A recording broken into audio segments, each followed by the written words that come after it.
Hello friends, welcome to my YouTube channel Bio Vigyan. तो आज हम ह्यूमन रिप्रोडक्शन के इम्पोर्टेंट क्वेश्चंस करेंगे जो हमारे आने वाले एग्ज़ाम सीईटी के लिए या बायो से रिलेटेड आपके जितने भी एग्ज़ाम्स हैं उन सब में इस टॉपिक का, इस चैप्टर का वेटेज काफ़ी है। इसमें से 2 से 3 क्वेश्चंस हर साल पूछे जाते हैं जितने भी आपके बायोलॉजी के एग्ज़ाम्स हैं, क्योंकि दोस्तों ये वाला चैप्टर बहुत ज़्यादा इम्पोर्टेंट है और ये हम अच्छे से पढ़ेंगे, अच्छे से शुरुआत करेंगे। मैंने 2 से 3 वीडियो पहले भी इस चैप्टर की मैंने आपको करवा रखी है। बिल्कुल बेसिक से हम चल रहे हैं और सीक्वेंस वाइज हम क्वेश्चंस कर रहे हैं दोस्तों, और क्वेश्चन बहुत ज़्यादा इम्पोर्टेंट होने वाले हैं और आपको अच्छे से समझ भी आएंगे। तो प्लीज़ दोस्तों वीडियो को एंड तक देखना। चलिए हम स्टार्ट करते हैं। तो हमारा फर्स्ट क्वेश्चन है, which of the following is not a wall of uterus? Which of the following is not a wall of uterus? Uterus क्या होता है मैंने आपको कल भी बताया था, ये होता है गर्भाशय। यूट्रस क्या होता है? गर्भाशय। वाल मतलब दीवार। निम्नलिखित में से गर्भाशय की दीवार कौन सी नहीं है? निम्नलिखित में से गर्भाशय की दीवार कौन सी नहीं है? ऑप्शन नंबर ए है हमारा एंडोमेट्रियम, ऑप्शन नंबर बी है हमारा मायोमेट्रियम, ऑप्शन नंबर सी है हमारा पेरीमेट्रियम, ऑप्शन नंबर डी है हमारा नन। तो हमारा आंसर होगा ऑप्शन नंबर डी, नन। क्योंकि यूट्रस की गर्भाशय की 3 दीवारें होती है।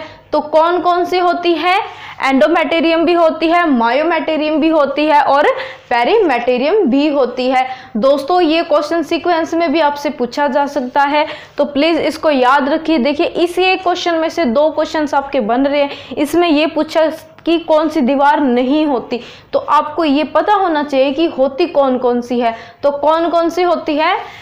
एंडोमेट्रियम, मायोमेट्रियम और पेरीमेट्रियम, ये 3 दीवारें होती है यूट्रस की गर्भाशय की। तो ऑप्शन नंबर डी हमारा करेक्ट आंसर होगा, क्योंकि ये तीनों ही आंसर हमारे राइट है। तो इसमें से ऐसा कोई आंसर नहीं है जो हमारा नहीं है। तो इसका मतलब ऑप्शन नंबर डी हमारा करेक्ट आंसर होगा, नन। तो ऑप्शन नंबर डी हमारा करेक्ट आंसर होगा। यूट्रस की कितनी दीवारें होती है? यूट्रस की 3 दीवार होती है। कौन कौन सी? एंडोमेट्रियम, मायोमेट्रियम और पेरीमेट्रियम। यूट्रस की 3 दीवार होती है। कौन कौन सी होती है? एंडोमेट्रियम, मायोमेट्रियम और पेरीमेट्रियम। दोस्तों ये क्वेश्चन बहुत इंपॉर्टेंट है, प्लीज़ हर क्वेश्चन को बड़े ध्यान से कीजिएगा, ध्यान से पढ़िएगा। तो हमारा नेक्स्ट क्वेश्चन है, hormone that not secreted by ovary. निम्नलिखित में से ऐसा कौन सा हार्मोन है जो ओवरी नहीं बनाती, ओवरी सिक्रेट नहीं करती? अंडाशय द्वारा कौन सा हार्मोन है जो अंडाशय स्रावित नहीं करता? ओवरी मतलब अंडाशय, ओवरी मतलब अंडाशय। अंडाशय द्वारा ऐसा कौन सा हार्मोन है जो अंडाशय स्रावित नहीं करता? ऑप्शन नंबर ए है हमारा एस्ट्रोजन, ऑप्शन नंबर बी है हमारा प्रोजेस्टेरोन, ऑप्शन नंबर डी है हमारा रिलैक्सिन, ऑप्शन नंबर डी है हमारा एंड्रोजन। तो हमारा आंसर होगा option number D, androgen. Ovary कौन सा हार्मोन सिक्रेट नहीं करती? तो वह एंड्रोजन हार्मोन को सिक्रेट नहीं करती। तो ऑप्शन नंबर डी हमारा करेक्ट आंसर होगा। एंड्रोजन को क्या बोलते हैं? ये मेल हार्मोन होता है। एंड्रोजन क्या होता है? मेल हार्मोन होता है। तो ऑप्शन नंबर डी हमारा करेक्ट आंसर होगा। Hormone that not is secreted by ovary is androgen. तो हमारा नेक्स्ट क्वेश्चन है, in female puberty start from. In female puberty start from किस मतलब कि महिला में यौवनारंभ की शुरुआत कब होती है? महिला में यौवनारंभ की शुरुआत कब होती है? मतलब किशोर अवस्था के बाद जब यौवनारंभ शुरू होता है, तो हम निम्नलिखित में से कैसे पता लगा सकते हैं, मतलब कैसे पता चलता है कि लड़की के अंदर यौवनारंभ की शुरुआत हो चुकी है? तो ऑप्शन नंबर ए है हमारा मिल्क प्रोडक्शन। मिल्क प्रोडक्शन तो दोस्तों डिलीवरी के बाद होता है, तो इसको तो ये ऑप्शन नंबर ए तो हमारा आंसर होगा नहीं। ऑप्शन नंबर बी है हमारा मेंस्ट्रुएशन, ऑप्शन नंबर डी है मेनोपेज, ऑप्शन नंबर डी है ऑल ऑफ दीज। तो ऑल ऑफ दीज तो हो नहीं सकता क्योंकि फर्स्ट आंसर ही गलत हो गया। और सी है मेनोपॉज, तो ये भी नहीं हो सकता। तो ऑप्शन नंबर बी हमारा करेक्ट आंसर होगा। क्या होगा? मेंस्ट्रुएशन। महिला के अंदर यौवनारंभ की शुरुआत कब होती है? जब मासिक चक्र आते हैं, मासिक धर्म आते हैं। क्या कब होती है? जब मासिक मतलब मेंस्ट्रुएशन की जब साइकिल स्टार्ट होती है ना, उस टाइम पे यौवनारंभ की शुरुआत होती है। तो ऑप्शन नंबर बी हमारा करेक्ट आंसर होगा। In female puberty from menstruation. महिला के अंदर यौवनारंभ की शुरुआत मेंस्ट्रुएशन के समय होती है, मतलब मासिक चक्र धर्म के समय होती है। तो हमारा नेक्स्ट क्वेश्चन है, the first menstruation beginning at puberty and it is called. The first menstruation begin at puberty and it's called. प्रथम मासिक चक्र मतलब प्रथम जो पहली बार फीमेल के अंदर मासिक चक्र आता है ना, मतलब फर्स्ट टाइम जब लड़कियों के अंदर मेंस्ट्रुएशन होता है ना, तो उसको क्या बोलते हैं? तो ऑप्शन नंबर ए है हमारा मेनोपेज, ऑप्शन बी है हमारा मेनार्के, ऑप्शन नंबर डी है हमारा corpus luteum, option number D है हमारा नन ऑफ दीज। तो जब महिला के अंदर पहली बार मासिक चक्र धर्म की शुरुआत होती है तो उसे क्या बोलते हैं? उसे बोलते हैं मेनार्चे। उसको क्या बोलते हैं? मेनार्चे। तो ऑप्शन नंबर बी हमारा करेक्ट आंसर होगा।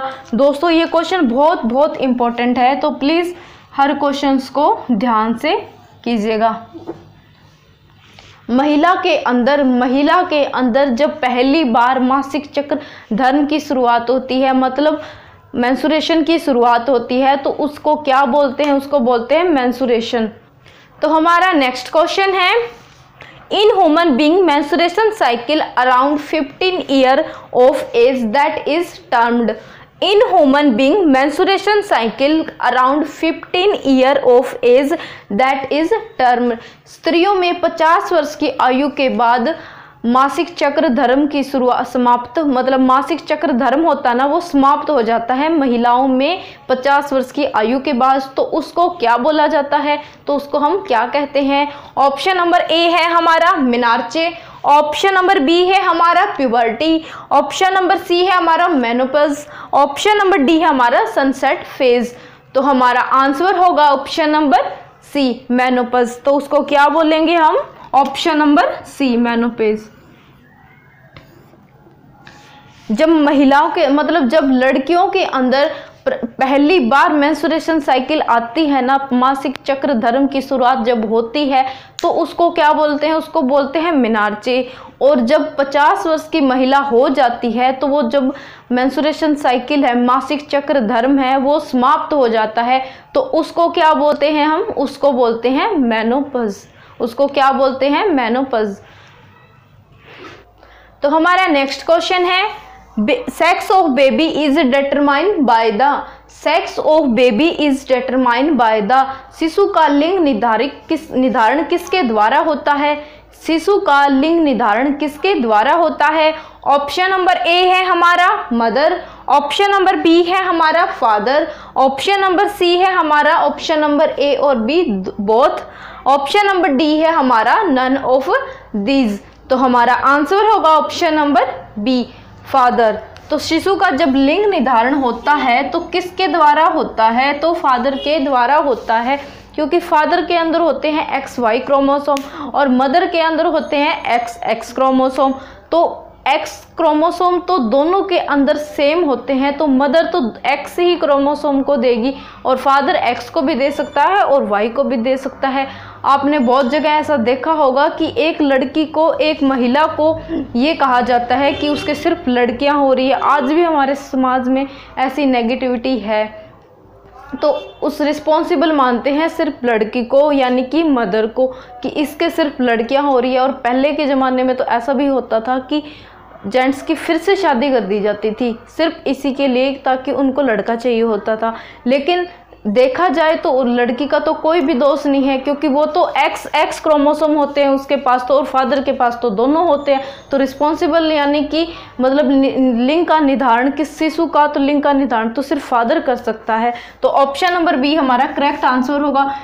फादर के पास होते हैं XY क्रोमोसोम और मदर के पास होते हैं एक्स क्रोमोसोम। तो दोस्तों आज भी हमारे समाज में ऐसी बातें फैलती हैं, होती हैं, हम देखते भी होंगे, बहुत जगह ऐसा आपने सुना भी होगा, बट ये रियलिटी है। आज भी सिर्फ दोष है ना लड़कियों को दिया जाता है इस बात के लिए कि उसके सिर्फ लड़कियां ही क्यों हो रही है, और ये सच्चाई भी है, क्योंकि आज भी हमारा समाज है ना, कह देते हैं, कहने को बदला बट इतना भी नहीं बदला। लड़कियों को ही ब्लेम करते हैं कि उसके सिर्फ लड़कियां हो रही है, लेकिन ऐसा होता नहीं है। फादर होता है इसका रिस्पॉन्सिबल, ठीक है। तो हमें तो ये सोच बदलनी है दोस्तों। तो हमारा ऑप्शन नंबर बी हमारा करेक्ट आंसर होगा। तो हमारा नेक्स्ट क्वेश्चन है, structural and functional unit between embryo and mother is. Structural and functional unit of embryo and mother is. भ्रूण और महिला मतलब मदर के बीच, भ्रूण और मदर के बीच जो कार्यात्मक और रचनात्मक इकाई होती है उस इकाई को क्या बोला जाता है। जो भ्रूण और महिला के मतलब मदर के बीच में जो इकाई होती है ना, उस इकाई को क्या बोला जाता है। ऑप्शन नंबर ए है हमारा umbilical cord, option number B है हमारा प्लेसेंटा, ऑप्शन नंबर डी है हमारा chronic villi, option number D है हमारा ट्रोफोब्लास्ट। तो हमारा आंसर होगा ऑप्शन नंबर बी प्लेसेंटा। तो भ्रूण और मदर के बीच में जो स्ट्रक्चरल और कार्यात्मक और फंक्शनल और स्ट्रक्चरल मतलब कार्यात्मक और रचनात्मक इकाई होती है ना, वो क्या होती है, वो प्लेसेंटा होती है। तो ऑप्शन नंबर बी हमारा करेक्ट आंसर होगा। दोस्तों आज के क्वेश्चन बहुत इंपॉर्टेंट है, हमेशा ही होते हैं, क्योंकि ह्यूमन रिप्रोडक्शन एक ऐसा टॉपिक है, एक ऐसा चैप्टर है जिसको आपको पढ़ के भी इंटरेस्ट भी आता और ये रियलिटी भी है। इस टॉपिक को, इस चैप्टर को हर स्टूडेंट बड़े अच्छे से स्टडी करता है और हर सब्जेक्ट मतलब हर टॉपिक को, हर चैप्टर को करना भी चाहिए। लेकिन ये ऐसे क्वेश्चन है, हम ना काफ़ी बातें ऐसी है कि जो हम समाज के अंदर देखते भी हैं, तो हमें पता भी होती है कि ये बातें सही है, ये बातें गलत है, तो उन्हीं के अकॉर्डिंग हम आज क्वेश्चंस कर रहे हैं। तो इसलिए हर क्वेश्चंस को प्लीज़ बड़े ध्यान से सुनिए, बड़े ध्यान से समझिए। अगर आपको कोई भी क्वेश्चन में समझ में नहीं आता ना, तो आप हमें कमेंट सेक्शन में बता सकते हैं, मैं वो रिपीट करवा दूंगी। लेकिन हर क्वेश्चन प्लीज़ बड़े ध्यान से सुनिएगा, तो आपको हर क्वेश्चन समझ में भी आएंगे, ठीक है। तो ऑप्शन नंबर बी हमारा करेक्ट आंसर होगा। Structural and functional unit between embryo मतलब भ्रूण और मदर के बीच में जो कार्यात्मक और संरचनात्मक इकाई होती है वो एम्ब्रियो होती है। मदर और भ्रूण के बीच जो कार्यात्मक और संरचनात्मक इकाई होती है वो होती है प्लेसेंटा। तो हमारा नेक्स्ट क्वेश्चन है, the main function of placenta is. Placenta का मुख्य कार्य क्या होता है। प्लेसेंटा का मुख्य कार्य क्या होता है। ऑप्शन नंबर ए है हमारा प्रोवाइड ऑक्सीजन टू एम्ब्रियो, भ्रूण को ऑक्सीजन प्रदान करना। प्लेसेंटा का क्या ये कार्य होता है। ऑप्शन नंबर बी है हमारा provide nutrition of the embryo, भ्रूण को न्यूट्रिशन प्रदान करना। ऑप्शन नंबर सी है हमारा excretion of waste from embryo, embryo से जो वेस्टेज मतलब वेस्टेज होता है ना उसको बाहर निकालना। ऑप्शन नंबर डी है ऑल ऑफ दिस। तो प्लेसेंटा का कार्य क्या होता है। प्लेसेंटा के ये सभी कार्य होते हैं, प्लेसेंटा के सभी कार्य होते हैं कि वो ऑक्सीजन भी प्रोवाइड करेगा एम्ब्रियो को मतलब भ्रूण को, और प्रोवाइड करेगा न्यूट्रिशन भी, और उसके अंदर जो वेस्टेज है उसको भी बाहर निकालेगा प्लेसेंटा। एम्ब्रियो के अंदर जो भी वेस्टेज प्रोडक्ट है, एक्सक्रीशन है, उसको भी बाहर निकालेगा कौन, प्लेसेंटा। तो ऑप्शन नंबर डी हमारा करेक्ट आंसर होगा। दोस्तों ये क्वेश्चन बहुत इंपॉर्टेंट है, तो प्लीज़ हर क्वेश्चन को बड़े ध्यान से कीजिएगा। तो हमारा नेक्स्ट क्वेश्चन है, dash connect placenta and embryo, भ्रूण और प्लेसेंटा को कौन जोड़ता है। भ्रूण और प्लेसेंटा को कौन जोड़ता है। ऑप्शन नंबर ए है हमारा umbilical cord, option number B है हमारा spinal cord, option number D है हमारा एंडोडर्म, ऑप्शन नंबर सी है हमारा मेसोडर्म। तो हमारा आंसर होगा option number A umbilical cord. तो भ्रूण और प्लेसेंटा को कौन जोड़ता है, एम्बिलिकल कॉर्ड जोड़ती है। ये क्वेश्चन बहुत इंपॉर्टेंट है दोस्तों, प्लीज़ फोकस कीजिए, प्लीज़ ध्यान से कीजिए। तो कौन जोड़ता है भ्रूण और प्लेसेंटा को? Umbilical cord. भ्रूण और प्लेसेंटा को कौन जोड़ता है? Umbilical cord. तो हमारा नेक्स्ट क्वेश्चन है, which hormone secrete during only pregnancy? Which hormone during only secrete pregnancy, मतलब प्रेग्नेंट निम्नलिखित में से ऐसा कौन सा हार्मोन है जब महिला प्रेग्नेंट होती है ना तभी रिलीज, मतलब तभी स्रावित होता है, ऐसा कौन सा हार्मोन है? ओनली प्रेगनेंसी पूछा गया है दोस्तों, प्लीज इंपॉर्टेंट क्वेश्चन है। तो ऑप्शन नंबर ए है हमारा HCG। मैंने फुल फॉर्म लिख रखी है पहले से ही, आपको मतलब समझ में नहीं आती, कई बार मैं देखती हूँ तब, तो मैंने पहले ही देखो लिख रखी है। HCG की फुल फॉर्म क्या होती है? Human chorionic gonadotropin hormone. Human chorionic gonadotropin hormone. Option number B है हमारा HPL, human placental lactogen. Human placental lactogen. Option number C है हमारा रिलैक्सिन। ऑप्शन नंबर डी है हमारा ऑल ऑफ दीज। तो वैसे तो दोस्तों इसका answer option number D all of these होगा, क्योंकि जब प्रेग्नेंट होती है महिला तो प्रेगनेंसी के दौरान ये सारे हार्मोन बनते हैं, सारे हार्मोन का स्रावित होता है। तो लेकिन ओनली प्रेगनेंसी मतलब ओनली ड्यूरिंग प्रेगनेंसी के दौरान ही कौन सा हार्मोन होगा? तो ये हम प्रायोरिटी देंगे ऑप्शन नंबर ए को, ह्यूमन कोरियोनिक गोनाडोट्रोपिन हार्मोन। तो ऑप्शन नंबर ए हमारा करेक्ट आंसर होगा। वैसे दोस्तों ये भी होंगे, HPL भी होगा, रिलैक्सिन भी होगा प्रेगनेंसी के दौरान, ये भी होंगे, लेकिन ओनली ड्यूरिंग प्रेगनेंसी, सिर्फ प्रेगनेंसी के दौरान कौन सा होगा? Human chorionic gonadotropin hormone. Only pregnancy के दौरान कौन सा हार्मोन स्रावित होगा, कौन सा हार्मोन बनेगा? Human chorionic gonadotropin hormone. तो ये थे दोस्तों आज के बायोलॉजी के हमारे कुछ इंपॉर्टेंट क्वेश्चंस। तो दोस्तों इस टॉपिक में से, इस चैप्टर में से हर साल क्वेश्चन पूछे जाते हैं और बहुत इंपॉर्टेंट से इंपॉर्टेंट क्वेश्चन है। प्लीज़ आपसे सभी से रिक्वेस्ट है कि प्लीज़ वीडियो को एंड तक देखिए, हर क्वेश्चंस को समझिए। अगर आपको किसी भी क्वेश्चन में कोई भी डाउट है तो प्लीज़ आप हमें कमेंट सेक्शन में भी बता सकते हैं और इंस्टाग्राम पे भी मैसेज कर सकते हैं, जिसका लिंक डिस्क्रिप्शन में दिया हुआ है। और दोस्तों अगर आपको हमारी वीडियो अच्छी लगे तो please like, share, comment and please do subscribe. Thank you for watching.